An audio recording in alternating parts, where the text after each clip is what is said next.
నమస్తే. Welcome to Nationalist hub. Bangladesh is on sale.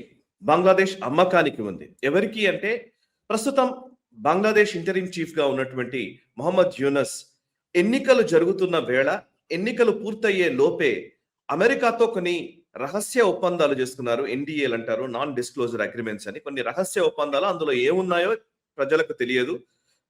ప్రపంచానికి ఎవరికి అర్థం కాని అంశాలు. కానీ అందులో బంగ్లాదేశ్ ని పూర్తిగా అమ్మకానికి పెట్టాడు అని బంగ్లాదేశ్ కి సంబంధించినటువంటి కొన్ని వ్యవహారాలను చూస్తున్నటువంటి వాళ్ళు రిపోర్ట్ చేస్తున్నటువంటి అంశాలను చూస్తుంటే అర్థమవుతోంది. సో ఈ రహస్య ఒప్పందాల సారాంశం ఏంటి? అండ్ ముఖ్యంగా మొన్న గ్లోబల్ రౌండప్ లో కూడా మనం చర్చించాము. గిరిధర్ గారు చాలా అద్భుతంగా విశ్లేషించారు. బంగ్లాదేశ్ లో ఎవరికీ తెలియకుండా ఎలక్షన్స్ టైంలోనే ఆల్మోస్ట్ అన్ని సర్దుబాటు చర్యలు, దిద్దుబాటు చర్యలు, ఇంకా చెప్పాలంటే యూనస్ కి ఏమేం కావాలో అవన్నీ నెరవేర్చుకునే ప్రయత్నాలు చేస్తున్నాడు. ఎందుకంటే ఎలక్షన్స్ జరిగిన తర్వాత ఆయన రోల్ ఏముండదు కాబట్టి అని గిరిధర్ గారు కొంత ఎక్స్ప్లెయిన్ చేశారు. దాని మీద కొంచెం స్పెషల్ గా మనం డిస్కస్ చేసే ప్రయత్నం చేద్దాం. ఇంకొంచెం డీటెయిల్డ్ అంశాలు అందులో ఉన్నవి డిస్కస్ చేసే ప్రయత్నం చేద్దాం. ప్రస్తుతం మనతో ఉన్నారు మామిడి గిరిధర్ గారు, అంతర్జాతీయ వ్యవహారాల నిపుణులు. వారితో మాట్లాడదాం. సార్ నమస్కారం. సార్ నమస్తే సాయి. నమస్తే సార్. యాక్చువల్లీ ఇప్పుడు చూస్తూ ఉంటే ఇంటరిమ్ చీఫ్ గా ఉన్నటువంటి యూనస్ బంగ్లాదేశ్ ని అమ్మకానికి పెట్టాడు. అండ్ అమెరికాతో చాలా ఒప్పందాలు జరుగుతున్నాయి. బోయింగ్ కొనుగోళ్లకు సంబంధించి అనేక వాటిల్లో ఒప్పందాలు ఉన్నాయి. ఆ ఒప్పందాలన్నీ కూడా రహస్య ఒప్పందాలు చేసుకున్నాడు అనేది మనకు తెలుస్తున్నటువంటి సమాచారం. ఏంటా రహస్య ఒప్పందాలు, వాటిలో ఏమున్నాయి? ఇప్పటి వరకు అందుతున్న సమాచారం ప్రకారం దాన్ని ఎలా అర్థం చేసుకోవాలి? 2 రోజులు ఎన్నికలు జరగబోతున్నాయి. ఎన్నికలు జరిగితే కొత్త ప్రభుత్వం రావాలి. కొత్త ప్రభుత్వం ప్రజలచే ఎన్నుకోబడ్డటువంటి ప్రభుత్వం నిర్ణయించవలసినటువంటి అంశాలను ఏ ప్రజల యొక్క మ్యాండేట్ లేనటువంటి ఎవరో తీసుకొచ్చి పెట్టినటువంటి ఒక శక్తి మొహమ్మద్ యూనస్ ఏకపక్షంగా నిర్ణయాలు తీసుకుంటే కనుక తప్పకుండా అన్ని ప్రశ్నలు పుడతాయి. రేపటి రోజు ఎన్నుకోబడ్డటువంటి ప్రభుత్వం వచ్చేసరికి ఆల్రెడీ బంగ్లాదేశ్ అన్న దేశం అమెరికా లాంటి దేశంతో ఒప్పందాలు చేసేసుకుంటుంది కాబట్టి దాని నుంచి వెనక్కి వెళ్ళడం చాలా కష్టం అవుతుంది. కాబట్టి ఏ శక్తులు ప్రజల తీర్పుకు అతీతంగా బంగ్లాదేశ్ ని వాళ్ళ అధీనంలో పెట్టుకోదలుచుకున్నారో స్పష్టంగా అర్థమవుతుంది మనకి ఇక్కడ. కాబట్టి మొహమ్మద్ యూనస్ చేసినటువంటి ఈ యొక్క చర్య ఏదైతే ఉందో ఇది వాళ్ళ దేశంలోనే చాలా చర్చనీయాంశంగా తయారైంది. ముఖ్యంగా దీంట్లో హెడ్లైన్ ఐటమ్ వాళ్ళు ప్రజలకు అమ్మేటువంటి ప్రయత్నం ఏం చేస్తున్నారంటే 20% టారిఫ్ల నుంచి 19% తగ్గించారు. చాలా ఎంత అసలు అద్భుతమైనటువంటి అచీవ్మెంట్ కిందనో వాళ్ళు చూపించుకుంటారు 1% తగ్గినందుకు. కానీ అదే భారతదేశంతో పోల్చి చూస్తే 18% వర్సెస్ 19% ఇప్పటికి కూడా భారతదేశం కంటే 1% ఎక్కువ ఛార్జ్ చేస్తున్నారన్న విషయం వాళ్ళు దాచిపెట్టారు. ఒకటి. 2, దీంట్లో గొంతెమ్మ కోరికలు చాలా కోరింది అమెరికా. బంగ్లాదేశ్కి వస్తున్నది ఒక 1% ఈ మినహాయింపు తప్పితే మిగతా అన్ని కూడాను కంప్లీట్ గా అమెరికా పక్షానే ఉన్నట్టు మనకు స్పష్టంగా అర్థమవుతుంది. దీంట్లో అమెరికా ఇంకొక కన్సెషన్ ఏమిచ్చిందంటే అమెరికా నుంచి కనుక పత్తి కొని ఆ పత్తితో కనుక వీళ్ళు బట్టలు తయారు చేసి అమెరికాకి అమ్మితే దాని మీద టారిఫ్ ఉండదు అని చెప్పారు. అంటే అమెరికా యొక్క ఇంట్రెస్ట్ కాపాడుకోవడం కోసమే వాళ్ళు చేస్తారు. దానివల్ల ఖర్చు ఎంత పెరుగుతుంది, వీళ్ళ మార్జిన్స్ ఎలా ఉంటాయి? అమెరికాలో పత్తి పండించడమే చాలా ఎక్కువ ఖర్చుతో కూడినటువంటి విషయం. అక్కడి నుంచి బంగ్లాదేశ్ ఇంపోర్ట్ చేసుకోవాలంటే ఎంతో దూరం నుంచి రావాలి. దాని ట్రాన్స్పోర్టేషన్ కాస్ట్, ఇన్సూరెన్స్ కాస్ట్, దానికి సంబంధించిన రిస్క్లు ఏమున్నాయో ఇవన్నీ తట్టుకుని చైనాకు బంగ్లాదేశ్కి వచ్చిన తర్వాత దాన్ని ప్రాసెస్ చేయాలంటే కనుక దాని ఖర్చు ఎక్కువ ఉంటుంది. అదే భారతదేశం నుంచి ఇంపోర్ట్ చేసుకున్న పత్తితో కనుక వాళ్ళు ప్రాసెస్ చేసే టెక్స్టైల్స్ చేయగలిగితే తక్కువ ధరలో ఉంటుంది, మార్జిన్స్ ఎక్కువ ఉంటాయి. అంటే వాళ్ళని మార్జిన్స్ కూడా లేకుండా వాళ్ళని స్క్వీజ్ చేసేటువంటి ప్రయత్నం జరుగుతుంది. అమెరికాకి దీనివల్ల ఏం లాభం వస్తుందని మనం చూస్తే కనుక అమెరికన్ అగ్రికల్చరల్ ప్రోడక్ట్స్ అన్ని కూడా బంగ్లాదేశ్ లో విచ్చలవిడిగా వాళ్ళు అమ్ముకోవచ్చు. అది వాళ్ళకి ఓపెన్ చేశారు. అలాగే agriculture products, chemicals, medical devices, machinery, automobile components, తర్వాత మనకు ఇన్ఫర్మేషన్ కమ్యూనికేషన్స్ టెక్నాలజీకి సంబంధించిన ఎక్విప్మెంట్, ఎనర్జీ సప్లైస్ అంటే మనకు ఆయిల్, ఇటువంటివి, సోయా ఐటమ్స్, భారతదేశం ఏది మనం కొనమన్నామో అవి, డైరీ ప్రోడక్ట్స్ అది కూడా భారతదేశం రిజెక్ట్ చేసినవన్నీ కూడా ఈరోజు బంగ్లాదేశ్కి ఇచ్చేటువంటి ప్రయత్నము. బీఫ్ ఎనివే మనం ఇంపోర్ట్ చేసుకోము. పౌల్ట్రీ, నట్స్, ఫ్రూట్స్ ఇవన్నీ కూడా బంగ్లాదేశ్ డంప్ చేయడానికి అమెరికా ఈ ఒప్పందం కుదుర్చుకుంది. అంటే దీనివల్ల ఎవరు లాభపడుతున్నారు, ఎవరు నష్టపడుతున్నారు స్పష్టంగా అర్థం చేసుకోవచ్చు మనం. ఇంకా దాన్ని ఏం చెప్తుందంటే బంగ్లాదేశ్ నాన్ టారిఫ్ బ్యారియర్స్ అన్ని ఎత్తేయాలి అని అమెరికా వాళ్ళ మీద ఒత్తిడి తీసుకొచ్చింది. అంటే మనకు for instance US federal standards కి సంబంధించినటువంటి ప్రోడక్ట్స్ ఏవైతే ఉంటాయో వాళ్ళ దేశంలో పెట్టిన స్టాండర్డ్స్ ని బంగ్లాదేశ్ కూడా దాన్ని యాక్సెప్ట్ చేయాలి. బంగ్లాదేశ్ లో వేరే స్టాండర్డ్స్ ఉంటే కదా దాన్ని బేఖాతరు చేసి అమెరికన్ స్టాండర్డ్స్ వాళ్ళు యాక్సెప్ట్ చేయాలి అన్నది ఈ ఒప్పందంలో ఉన్నటువంటి ఒక అంశం. ఇప్పుడు వచ్చే ప్రభుత్వము వాళ్ళ బంగ్లాదేశ్ లో స్వయం ప్రతిపత్తితో స్వయంగా ఆలోచన చేసి వాళ్ళు కొన్ని స్టాండర్డ్స్ పెట్టుకోవచ్చు.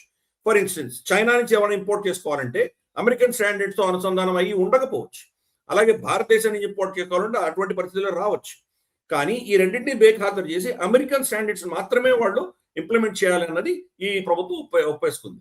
ఇవన్నీ కూడా నేను ఇప్పుడు మనం చర్చిస్తున్నంత కూడాను పబ్లిక్ డొమైన్ లో ఉన్నది మాత్రమే చర్చిస్తున్నాం. ఎన్డీఏ ఇందాక నువ్వు అడిగావు, నాన్ డిస్క్లోజర్ అగ్రిమెంట్. సో దీని తెర వెనకాల జరిగిన అగ్రిమెంట్స్ మనకి ఇప్పటిలో తెలియవు, తర్వాత తెలుస్తాయి మెల్లిగా. అలాగే మనకి ఏం చెప్పారంటే డబ్ల్యూటీఓ సంబంధించినటువంటి రూల్స్ అన్ని కూడా వీళ్ళు పాటించాలి, క్రాస్ బోర్డర్ డేటా అంతా కూడా అమెరికాకి ఇవ్వాలి అని చెప్పి వాళ్ళు చెప్పారు. చాలా కీలకంగా దీంట్లో మనం చూసింది ఏంటంటే కనుక మనకు ఫోర్స్డ్ లేబర్ తోటి తయారైనటువంటి పండించినటువంటి పత్తిని కానీ ప్రోడక్ట్స్ కానీ వీళ్ళు వాడరు అని చెప్పేసి ఒక కండిషన్ పెట్టింది అమెరికా. ఫోర్స్ లేబర్ అంటే ఏంటి అర్థం దాన్ని? అమెరికా పరిభాషలో చైనాలో ఉన్నటువంటి జిగ్జియాంగ్ ప్రావిన్స్ ఇతరత్ర ప్రాంతాల నుంచి ఫోర్స్డ్ గా వాళ్ళ యూగర్స్ ని తీసుకొచ్చి వాళ్ళతోటి ఫోర్స్ లేబర్ చేయించి ప్రొడ్యూస్ చేసేటువంటి ప్రోడక్ట్స్ ని బంగ్లాదేశ్ కొనుక్కోవడానికి వీల్లేదు. చైనా పేరు చెప్పకుండా చైనాని ఈ గేమ్ నుంచి బయట పడేసేటువంటి ప్రయత్నం ఈ ఒప్పందంలో జరిగింది. ఇది అర్థం చేసుకోవాలి మనం. అలాగే ఎన్వైరన్మెంటల్ రూల్స్ అన్ని కూడా అమెరికా సెట్ చేస్తుంది. అమెరికా సెట్ చేసిన ఎన్వైరన్మెంటల్ రూల్ ఆధారంగా వీళ్ళు ప్రొడక్షన్ చేయాలి. దానికి అతీతంగా చేస్తే కనుక దాని మీద మనం ఈ టారిఫ్లు వర్తించవు. అమెరికా పెద్ద దేశం, వాళ్ళు ఆల్రెడీ ఒక 100-150 ఏళ్ళు ప్రపంచానంతా సర్వనాశనం చేసి పొల్యూషన్ తోటి ఇప్పుడు కూడా వాళ్ళ ప్రొడక్షన్ అంతా చైనాకు వియట్నాంకి డంప్ చేసి వాళ్ళ దేశంలో పొల్యూషన్ లేకుండా ఉంది. అది చిన్న చిన్న దేశాలు బంగ్లాదేశ్ లాంటి దేశాలు ఎలా తట్టుకోగలవు? కానీ వాళ్ళ మీద ఈ ఎన్వైరన్మెంటల్ రెగ్యులేషన్స్ అని కూడా ఇంపోజ్ చేశారు వాళ్ళ మీద. అలాగే చూస్తే కనుక మనకు రమారని ఒక 35 బోయింగ్ ఎయిర్ క్రాఫ్ట్లు కొనాలి అని చెప్పేసి వీళ్ళ మీద ఒక విధమైనటువంటి ఒత్తిడి తీసుకొచ్చే ప్రయత్నం జరుగుతుంది. 35 బోయింగ్స్ అంటే కనుక వీళ్ళు ఎక్కడి నుంచి తీసుకొస్తారు? వాళ్ళ దగ్గర ధనం ఎక్కడుంది వాళ్ళ దగ్గర? అంటే అంతటి పేద దేశమైనటువంటి బంగ్లాదేశ్ కూడా వీళ్ళు వదలట్లేదు అమెరికా. అక్కడి నుంచి కూడా రక్తం పీలుస్తున్నారు. సో ఈ ఒప్పందాలన్నీ ఒక ఎన్నుకోబడ్డటువంటి ప్రభుత్వం వస్తే బహుశా వాళ్ళు చేయకపోవచ్చు. వాళ్ళకు ఇంత కష్టాలు పెట్టి ఇన్ని బిలియన్స్ ఆఫ్ డాలర్స్ వెచ్చించి ఎందుకు మనం కొనుక్కోవాలి? మనకు ప్రత్యామ్నాయాలు, చిన్న చిన్న ప్రత్యామ్నాయాలు చూసుకున్నా, లేదా లీజ్ తీసుకోవచ్చు. బోయింగ్ కొనకుండా మనం లీజ్ తీసుకోవచ్చు. ఇటువంటివన్నీ చేసి ఉండొచ్చు. వాళ్ళకి ఛాన్స్ ఇవ్వకుండా ఎన్నికలు 2 రోజుల్లో ఉన్నాయనగా 2 రోజుల ముందరే ఇంత హుటాహుటిన సంతకం పెట్టించుకోవడం అనేది మనం అర్థం చేసుకోవచ్చు దీని వల్ల ఏముందో. అలాగే ఈ మనం గ్లోబల్ రౌండప్ లో చర్చించినట్టు బహుశా మనకి ఈ అగ్రిమెంట్ లో కనిపించనటువంటి అంశాలు ఏమున్నాయంటే, బహుశా ఇక్కడ వాళ్ళకి ఏదో మిలిటరీ ఫుట్ రోల్లో, ఇంటెలిజెన్స్ ఫుట్ రోల్లో ఏదో ఇవ్వబోతున్నారు. అమెరికా ఇక్కడ వచ్చి వాళ్ళ స్థావరాలు పెట్టుకోవడమో, డ్రోన్స్ పెట్టుకోవడమో, వాళ్ళ లిజనింగ్ పోస్ట్ పెట్టుకోవడమో ఇటువంటివి చేస్తున్నారు. అలాగే చైనా యొక్క అసెట్స్ ఏవైతే ఇక్కడ ఉన్నాయో బంగ్లాదేశ్ లో, వాటికి వ్యతిరేకంగా కొన్ని గొంతెమ్మ కోరుండొచ్చు వాళ్ళు. అలాగే భారతదేశాన్ని కంట్రోల్ చేయడానికి బహుశా ఇంకొన్ని వాడు ఏవో వాళ్ళకి ఇచ్చి ఉండొచ్చు, మనకు తెలియదు. సెయింట్ మార్టిన్ ఐలాండ్స్ లో అలాంటివి ఏదైనా అక్కడ వీళ్ళు అమెరికన్ నేవీ సీల్స్ వీళ్ళు వచ్చి వాళ్ళు ఏదైనా దాన్ని వర్క్ చేసుకొని వెళ్ళిపోయి డైరెక్ట్ పర్మనెంట్ గా ఇవ్వకపోయినా కానీ కూడా యాక్సెస్ ఇస్తున్నామన్నటువంటి ఏదో చెప్పొచ్చు. కాబట్టి ఇవన్నీ కూడా ఇంకా తెలియనటువంటి అంశాలు. తప్పకుండా ఇది అమెరికా ఇటువంటి వ్యక్తిని అక్కడ తీసుకొచ్చి స్థాపించారు కాబట్టి ఆ వ్యక్తి వెళ్ళిపోక ముందరే అతని శక్తి బంగ్లాదేశ్ లో ఉన్నంత లోపే అతనితోటి అమెరికాకు కావాల్సిన, అమెరికన్ డీప్ స్టేట్ కి కావాల్సిన పనులన్నీ ఇతనితో చేయించుకొని రాబోయే ప్రభుత్వానికి ఎటువంటి ఆప్షన్ లేకుండా వాళ్ళ చేతులు కట్టేసి ముందుగానే బంగ్లాదేశ్ ని అమెరికాకు ఒత్తాసు పలికే దిశగా ఈ అగ్రిమెంట్ జరిగింది అని అర్థం చేస్తుంది. ఓకే, సో అంటే ఇప్పుడు మొత్తానికి యూనస్ ఉన్నప్పుడే ఇవన్నీ పని చక్కదిద్దుకోవాలి అని అనుకునే అంత దూరం ఎందుకు ఆలోచిస్తున్నాను? ముఖ్యంగా యూనస్ ఇంకా ఉండడు అనే ఒక భావన వచ్చింది. ఎందుకంటే మన గ్లోబల్ రౌండప్ లో కూడా చర్చించాం సార్. యూనస్ కి వ్యతిరేకంగా కూడా అక్కడ ఎవరైతే ఉస్మాన్ హదీ అనుచరులు లేకపోతే ఆయనని ఫాలో అవుతున్నటువంటి వ్యక్తులు మహమ్మద్ యూనస్ ఇంటిని కూడా ముట్టడించారు, ప్రొటెస్టులు నిర్వహిస్తూ ఉన్నారు. ఈవెన్ ఆయనకి సంబంధించిన అనుచరులు కూడా పారిపోతున్నారన్న వార్తా కథనాలు వస్తూ ఉన్నాయి, దేశం వదిలి వెళ్ళిపోతున్నారని. సో ఇట్లాంటి టైంలో ఎలక్షన్, సరే మనం ఓన్లీ బంగ్లాదేశ్ ఎలక్షన్స్ మీద సెపరేట్ వీడియో ఒకటి చేద్దాము, బట్ ఈ ఎలక్షన్స్ లో జరుగుతున్న పరిణామాలు కూడా యూనస్ తొందరపాటుకు లేదా ఫాస్ట్ గా చక్కదిద్దాలి అనే అంశానికి కారణంగా ఉన్నాయా? తప్పకుండా మనకు కనిపిస్తున్నాయి. ఎందుకంటే మనకు యూకే కానీ యుఎస్ఏ కానీ జమాతే ఇస్లామీని కలవడం మనం చూసాం. జమాతే ఇస్లాం బహుశా ఇప్పుడు రాబోయే ఎన్నికల తర్వాత వాళ్ళు కీలక పాత్ర పోషిస్తారేమో అన్నటువంటి అనుమానాలు వస్తున్నాయి. బహుశా బిఎన్పి ఏదైతే ఇప్పుడు అంటే అఫ్ కోర్స్ అవామీ లీగ్ ని బ్యాన్ చేశారు, షేక్ హసీనా పార్టీని బ్యాన్ చేశారు, వాళ్ళు కంటెస్ట్ చేయట్లేదు. వాళ్ళకి సంబంధించిన వ్యక్తులు కొంతమంది ఇండిపెండెంట్ గా కంటెస్ట్ చేస్తుండొచ్చు కాక కానీ పార్టీగా బిఎన్పినే ఈ రోజు పెద్ద పార్టీగా ఎదిగేటువంటి అవకాశాలు ఉన్నాయి. కానీ బిఎన్పి వాళ్ళకు మెజారిటీ వస్తున్నారా అనే పెద్ద ప్రశ్న. బహుశా మనకు ఈ జమాతే ఇస్లామీ కూటమి 11 పార్టీలు కలిపి చేసినటువంటి కూటమిలో కొంతమంది బిఎన్పికి సమర్థన ఇస్తే కానీ ప్రభుత్వం ఏర్పడనటువంటి పరిస్థితి రావచ్చు. అందుకనే ముందస్తుగానే దేశాలన్నీ కూడాను మనకు జమాతే ఇస్లామీతో మాట్లాడడం మొదలుపెట్టారు వీళ్ళు. అంటే జమాతే ఇస్లామీ రాబోయే ప్రభుత్వంలో కీలక పాత్ర పోషించబోతోంది అని మనకు అప్పుడే తెలిసిపోయింది. ఎలక్షన్స్ ఎలా ఉండబోతున్నాయో మనకు అర్థమవుతుంది. మొహమ్మద్ యూనుస్ అన్నటువంటి వ్యక్తి వాళ్ళకి కావాల్సిన పని చేశాడు కాబట్టి చేయించుకున్నారు. వాళ్ళు చేయించుకున్న తర్వాత ఇప్పుడు అతన్ని తీసి పడేస్తారు బయట. ఆల్రెడీ మహమ్మద్ యూనుస్ ఏ దేశాలకు వెళ్ళిపోవాలో ఫిక్స్ చేసి కూర్చున్నాడు ఆయన ఆల్రెడీ. అలాగే ఈయనని సమర్థించి గత 2 ఏళ్లుగా బంగ్లాదేశ్ లో అరాచకం సృష్టించినటువంటి so called quote and quote student leaders ఎవరైతే ఉన్నారో ఇంకేదో దేశాల పాస్పోర్ట్లు తెచ్చుకోవడం ఇవన్నీ తెచ్చుకొని మన వరల్డ్ ఎకనామిక్ ఫోరం సమయంలో ఇవన్నీ కూడా సెట్ చేసేసుకున్నారు. ఇప్పుడు ఎన్నికలు అవ్వగానే వీళ్ళందరూ పారిపోతారు. అంటే బంగ్లాదేశీ పౌరసత్వం లేనటువంటి వాళ్ళు బంగ్లాదేశ్ లో అరాచకం సృష్టించి బంగ్లాదేశ్ ప్రజలచే ఎన్నుకోబడ్డటువంటి షేక్ హసీనాని డిస్మిస్ చేసేటువంటి ప్రక్రియ అంతటికి కారణం బంగ్లాదేశ్ ఏతర శక్తులు చేస్తున్నాయని ఇప్పుడు స్పష్టంగా అర్థమవుతుంది.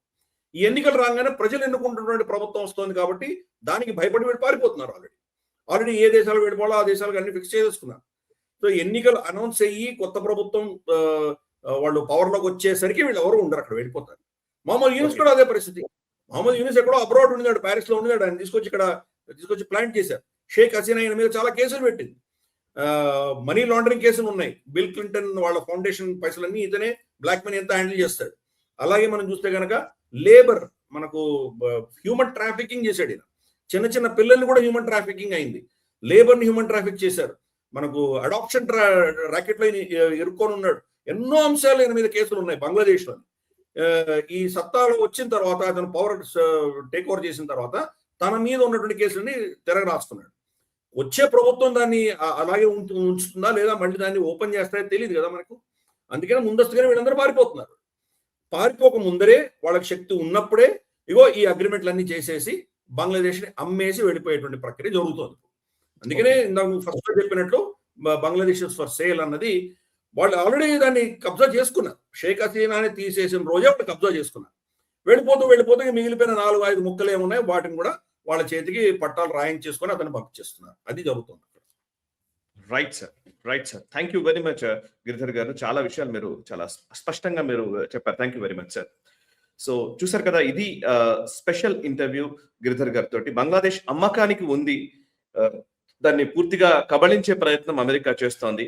యూనస్ పదవిలో ఉన్నంత కాలమే బంగ్లాదేశ్ నుంచి వచ్చేటువంటి అంశాన్ని, ఆయన అక్కడ ప్రజలు ఏమైపోతున్నారన్న అంశానికి సంబంధించి వాళ్ళకి ఎటువంటి ప్రాబ్లము లేదు, ప్రజలకు ఏమైతుందన్నది ప్రాబ్లం లేదు. కానీ తనకు ఏం కావాలో అవి చేసి పెట్టడానికే ఆయన నియమించారు కాబట్టి వాటిని చక్కదిద్దే పనిలో యూనస్ నిమగ్నమయ్యారు అనేది ప్రస్తుతం ఉన్నటువంటి సమాచారం. సరే, ఎలక్షన్స్ లో రిజల్ట్స్ ఎలా వస్తాయి, ఎవరు అక్కడ అధికారంలోకి వస్తారు, పవర్ షిఫ్ట్ ఎలా జరుగుతుంది ఏంటి, అవన్నీ మనం తర్వాత చూద్దాం. అండ్ వాటికి సంబంధించిన రెగ్యులర్ అప్డేట్స్ ఎప్పటికప్పుడు నేషనలిస్ట్ హబ్ లో మీకు అందిస్తూనే ఉంటాం.